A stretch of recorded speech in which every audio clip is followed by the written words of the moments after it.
Hello friends, स्वागत है आप सबका मेरे चैनल पॉलिटेक्निक कैरियर में। और आज के अपने इस वीडियो में जानेंगे उत्तर प्रदेश राज्य विद्युत उत्पादन निगम लिमिटेड के जो डिटेल नोटिफिकेशन है उसके बारे में। यहाँ पर उत्तर प्रदेश राज्य विद्युत उत्पादन निगम ने जो अपना डिटेल नोटिफिकेशन है वो यहाँ पर इन्होंने जारी कर दिया है। तो आज के अपने इस वीडियो में देखेंगे कि इस नोटिफिकेशन में क्या क्या है, पोस्ट के बारे में क्या है, चयन प्रक्रिया के बारे में क्या है, फीस क्या लगेगी और आवेदन कब से प्रारंभ होगा। तो अंत तक बने रहिए मेरे साथ इस वीडियो में। और अभी तक आपने मेरे चैनल को सब्सक्राइब नहीं किया है तो इसे सब्सक्राइब जरूर कर लीजिए। तो फ्रेंड्स, सबसे पहले हम देख लेते हैं इस नोटिफिकेशन के बारे में क्या दिया गया है। तो सबसे पहले इस नोटिफिकेशन में जो नंबर ऑफ वैकेंसीज हैं उनके बारे में यहाँ पर दिया गया है, तो उसके बारे में हम देख लेते हैं। यहाँ पर वैकेंसीज के बारे में क्या क्या इसमें दिया गया है। तो यहाँ पर सबसे पहले जो पोस्ट होगा, पोस्ट के बारे में बताया गया है। पोस्ट में आपका है और अभियंता प्रशिक्षु विद्युत एवं यांत्रिकी, और डिसिप्लिन क्या क्या यहाँ पर रहेगा। डिसिप्लिन में हमारा इलेक्ट्रिकल है और मैकेनिकल है, इलेक्ट्रॉनिक्स है, कंट्रोल एंड इंस्ट्रूमेंटेशन है और साथ ही साथ कंप्यूटर भी है। मतलब इन डिसिप्लिन में डिप्लोमा होना चाहिए। और यहाँ पर पोस्ट के बारे में हम देख लेते हैं कि कौन से डिसिप्लिन में कितने पोस्ट हैं। तो अगर हम इलेक्ट्रिकल की बात करें तो इसमें ओवरऑल जो पोस्ट है यहाँ पर वो है 69 पोस्ट है। और अगर मैकेनिकल की बात करें तो मैकेनिकल की जो टोटल पोस्ट है वो 78 है। इलेक्ट्रॉनिक्स कंट्रोल एंड इंस्ट्रूमेंटेशन की 39 सीट है यहाँ पर, और कंप्यूटर की टोटल 10 सीट है। अगर ओवरऑल सबकी बात करें तो टोटल जो यहाँ पर ये सीट हो रहा है वो हो रहा है 196, यानी कि 196 यहाँ पर टोटल सीटों की संख्या है। तो इसके अतिरिक्त हम यहाँ पर रिजर्वेशन वाइज देख लेते हैं कि कौन से ट्रेड में कितनी सीटें हैं। तो यहाँ पर हम रिजर्वेशन वाइज बात करेंगे तो यहाँ पर हम देखेंगे कि अगर इलेक्ट्रिकल की बात करें तो इसमें रिजर्व कैटेगरी के लिए 42 है, ओबीसी के लिए 15 सीट है, शेड्यूल कास्ट के लिए 5 सीट है, शेड्यूल ट्राइब के लिए 3 सीट है, और ईडब्ल्यूएस जो आर्थिक रूप से कमजोर वर्ग के हैं उनके लिए 4 सीट है। और इसके अतिरिक्त अगर हॉरिजॉन्टल आरक्षण की बात करें तो इसमें पीडब्ल्यूडी जो दिव्यांग जन है उनके लिए 2 सीट है, भूतपूर्व सैनिक के लिए 3 सीट है और स्वतंत्रता संग्राम सेनानी के लिए 1 सीट है। इसी प्रकार से अगर हम मैकेनिकल में देखें तो मैकेनिकल में रिजर्व कैटेगरी में 46 सीट है, ओबीसी के लिए 17 सीट है, अनुसूचित जाति के लिए 6 सीट है, अनुसूचित जनजाति के लिए 4 सीटें हैं और ईडब्ल्यूएस के लिए 5 सीटें हैं। और जो पीडब्ल्यूडी कैटेगरी है, पीडब्ल्यूडी कैटेगरी के लिए जो यहाँ पर सीटें हैं 2 सीटें हैं, और भूतपूर्व सैनिक के लिए 4 सीटें हैं और स्वतंत्रता संग्राम सेनानी के लिए 1 सीट है। ठीक है फ्रेंड। और अगर आगे हम देखें यहाँ पर जो है दिया है इलेक्ट्रॉनिक्स एंड कंट्रोल इंस्ट्रूमेंटेशन के लिए, तो अनारक्षित जो रिजर्व कैटेगरी में 23 सीट है, ओबीसी के लिए 9 सीट है, अनुसूचित जाति के लिए यहाँ पर 3 सीट है, अनुसूचित जनजाति के लिए 2 सीट है, ईडब्ल्यूएस के लिए 2 सीट, पीडब्ल्यूडी दिव्यांगजन के लिए 1 सीट है, भूतपूर्व सैनिक जो है उनके लिए 2 सीट है और स्वतंत्रता संग्राम सेनानी के लिए 1 सीट है। इसी प्रकार से अगर हम कंप्यूटर की बात करें तो ओवरऑल सीट 10 है। इसमें रिजर्व के लिए 6 सीट है, ओबीसी के लिए 2 सीट है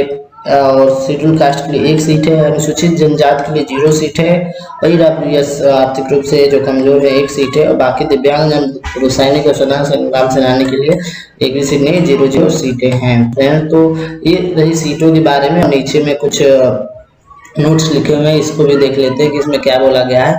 इसमें बोला गया है कि उपरोक्त रिक्तियों की संख्या आवश्यकता अनुसार घटाने या बढ़ाने का अधिकार उत्तर प्रदेश राज्य विद्युत उत्पादन निगम के पास सुरक्षित है, यानी कि ये वैकेंसी घट भी सकती है, बढ़ भी सकती है। आगे दिया है कि पद पर आरक्षण उत्तर प्रदेश राज्य के मूल निवासियों को ही अनुमन्य होगा, जो यूपी के निवासी होने के लिए आरक्षण सिर्फ यहाँ पर अनुमन्य होगा। आगे दिया है कि उत्तर प्रदेश उपरोक्त पद पर चयन होने की अवस्था में निगम के तापीय परियोजनाओं के निगम की आवश्यकता अनुसार पाली में कार्य करना होगा। मतलब जो भी होगा शिफ्ट वर्किंग होगी यहाँ पर, और पद पेंशनेबल न होकर मात्र अंशदायी भविष्य निधि योजना के अंतर्गत अवतरित होगा। ठीक है। आगे ये वेतनमान के बारे में बता रहे हैं, वेतनमान क्या होगा तो यहाँ पे पोस्ट दे रहे हैं। और अभियंता प्रशिक्षु विद्युत एवं यांत्रिकी, यहाँ पद कोड है 1 2 3 4, और जो पे लेवल है जो होगा लेवल 7 होगा, पे मैट्रिक्स 7 होगा, और प्रारंभिक वेतन यहाँ पर दे रहे हैं 44,900, करीब 45,000 के करीब आपका यहाँ पर वेतन होगा। काफी अच्छा खासा वेतन है। और यहाँ पर भत्ते में दिया है कि उत्तर प्रदेश राज्य विद्युत उत्पादन निगम लिमिटेड में लागू नियमानुसार होंगे, तो जो भी आपको भत्ते मिलते हैं उसके नियमानुसार होंगे। आगे ये बोले अनिवार्य शैक्षिक अर्हता क्या है ये भी देख लेते हैं। तो ये बोले 3 year diploma examination in electrical mechanical and electronics and control instrumentation and computer engineering. तो यहाँ पर इलेक्ट्रिकल में, मैकेनिकल में, या तो इलेक्ट्रॉनिक्स में, या तो कंट्रोल एंड इंस्ट्रूमेंटेशन इंजीनियरिंग या कंप्यूटर इंजीनियरिंग, इसमें आपका डिप्लोमा होना चाहिए किसी भी रिकॉग्नाइज संस्थान से या स्टेट ऑफ गवर्नमेंट जो इंस्टीट्यूट है वहां से आपका ये 3 ईयर डिप्लोमा होना चाहिए। ठीक है फ्रेंड्स, तो आगे देखते हैं नोटिफिकेशन में इन्होंने क्या मेंशन किया हुआ है। नोटिफिकेशन में अगर नीचे नोट्स में देखा जाए जिसमें क्वालिफिकेशन मांगा है तो बोला है कि जो डिस्टेंस लर्निंग से डिप्लोमा मान्य नहीं होगा, और जब आप एप्लीकेशन कर रहे हैं तो आपके पास डिप्लोमा जो होगा पूर्ण हो जाना चाहिए। इसके लिए मिनिमम और मैक्सिमम एज लिमिट देख लेते हैं। तो यहाँ पर अगर जो मिनिमम 18 ईयर है 1/1/2021 पर 18 वर्ष हो जाना चाहिए, और अधिकतम आयु जो है 40 वर्ष होना चाहिए। ठीक है, तो अगर यहाँ पर अप्रेंटिस जिन्होंने अप्रेंटिस की है तो यहाँ दिया अप्रेंटिस के अंतर्गत वरीयता संबंधित। तो यहाँ पर इसके हम देख लेते हैं क्या चीजें बोल रहा है। यहाँ पर बोल रहा है कि उत्तर प्रदेश राज्य विद्युत निगम लिमिटेड से शिक्षु अधिनियम अप्रेंटिस एक्ट 1961 के अंतर्गत 1 वर्ष का प्रशिक्षण प्राप्त अभ्यर्थियों को निगम में सीधी भर्ती के पदों पर चयन परीक्षा में प्रतिभाग करने का निम्नानुसार वरीयता प्रदान की जाएगी। यानी कि जो भी यहाँ पर वहां से अप्रेंटिस फाइंड आउट किए हैं या प्राप्त किए हैं उनके लिए यहाँ पर वरीयता सूची दी गई है। इसमें दिया गया कि भर्ती परीक्षा के समान अंक प्राप्त करने वाले अभ्यर्थियों में शिक्षु अधिनियम के अंतर्गत प्रशिक्षण सफलतापूर्वक पूर्ण करने वाले अभ्यर्थी अन्य अभ्यर्थियों के सापेक्ष में वरीयता दी जाएगी। ठीक है, अगर यहाँ पर जो अप्रेंटिस यहाँ से किए उनको वरीयता पहले दी जाएगी।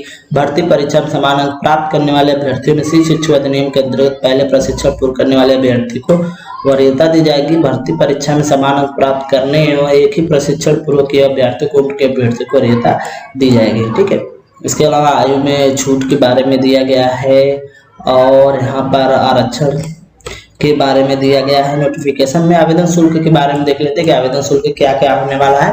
तो यहाँ पर जो रिजर्व और अन्य पिछड़ा वर्ग और आर्थिक रूप से कमजोर श्रेणी के होंगे उनको लिए 1000 रुपये यहाँ पर आवेदन शुल्क लगेगा। अनुसूचित जाति, अनुसूचित जनजाति जो उत्तर प्रदेश के मूल निवासी उनके लिए 700 रुपये लगेंगे, और दिव्यांगजन जो उत्तर प्रदेश के मूल निवासी हैं उनके लिए 10 रुपये यहाँ पर सिर्फ आवेदन के लिए लगेंगे।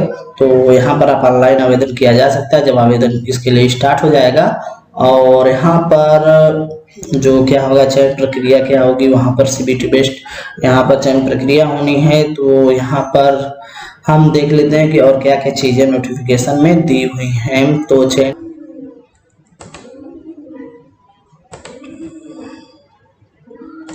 तो फ्रेंड्स यहाँ पर हम चयन प्रक्रिया की बात कर लेते हैं। तो यहाँ बताया कि अवर अभियंता प्रशिक्षु विद्युत एवं यांत्रिक पद हेतु प्रथम चरण में कंप्यूटर बेस्ड CBT आधारित परीक्षा कराई जाएगी, जिसमें सभी प्रश्न वस्तुनिष्ठ प्रकार के होंगे। और परीक्षा CBT की अवधि जो होगी वो 3 आवर्स मतलब 3 घंटे की होगी। और यहाँ पर जो अनुसूचित जाति जनजाति के लिए जो न्यूनतम 28% लाना होगा, और अन्य श्रेणी के लिए 33% यहाँ पर लाना होगा। तो फ्रेंड्स कुल मिला के जो CBT होगी वो 3 आवर की होने वाली है। और इसमें जो शॉर्ट लिस्टेड कैंडिडेट होंगे उनमें से 1.5 गुना अभ्यर्थी को डॉक्यूमेंट वेरिफिकेशन के लिए बुलाया जाएगा। कुल मिला के एक ही पेपर होना है इसमें। तो इसमें देख लेते हैं आगे क्या क्या नियम दिए गए हैं, क्या चीज़ पूछा जाएगा। तो इसमें पार्ट 1 में 150 ऑब्जेक्टिव टाइप क्वेश्चन होंगे आपके सिलेबस से, जिसमें डिप्लोमा इंजीनियरिंग से जुड़े क्वेश्चन आपसे पूछे जाएंगे। पार्ट 2 में 50 ऑब्जेक्टिव टाइप क्वेश्चन होंगे जिसमें से कंप्राइजिंग जनरल हिंदी होगा, जनरल नॉलेज होगा और रीजनिंग से जुड़े क्वेश्चन होंगे। और टोटल 1 मार्क से होंगे, और रॉन्ग आंसर पर आपके 0.25 यहाँ पर डिडक्ट कर लिए जाएंगे, यानी 0.25 की माइनस मार्किंग होगी। और यहाँ पर आगे दिया है कि अगर अन्य शिफ्टों में भी एग्जाम कराए जा रहे हैं सेम पोस्ट के लिए तो वहाँ पर नॉर्मलाइजिंग भी इसमें किया जा सकता है, नॉर्मलाइजिंग भी कराया जा सकता है। और आगे हम देख लेते हैं इसमें एग्जाम सेंटर के बारे में दिया। एग्जाम सेंटर कहाँ कहाँ इसके होंगे, तो सेंटर आगरा, अलीगढ़, बरेली, झांसी, कानपुर, लखनऊ, मुरादाबाद, मुजफ्फरनगर, प्रयागराज, वाराणसी, गाजियाबाद, ग्रेटर नोएडा, मेरठ एवं नोएडा शहर में होगी। और जो भी स्टूडेंट जो होंगे पास होंगे फर्स्ट में शॉर्ट लिस्टेड होंगे उनको जो डॉक्यूमेंट वेरिफिकेशन के लिए बुलाया जाएगा वो लखनऊ जनपद में बुलाया जाएगा। उसके अलावा आवेदन कैसे करें, तो आवेदन तो इसके जो है ऑफिशियल वेबसाइट पे होगा, लेकिन अभी इसके ओपनिंग डेट और लास्ट डेट के बारे में कोई जानकारी नहीं दी गई है। तो उसके बारे में जब भी इसके सारी चीज़ें आ जाएंगी उसके बारे में हम डिटेल फिर से बात करेंगे कि क्या क्या उसमें दिया गया, कब से स्टार्ट होगा और कब लास्ट डेट होगा। और तो फ्रेंड्स आज की वीडियो में इतना है। अगर वीडियो अच्छी लगी तो उसको लाइक और शेयर करिए और चैनल को सब्सक्राइब करना ना भूलिए। Thank you friends.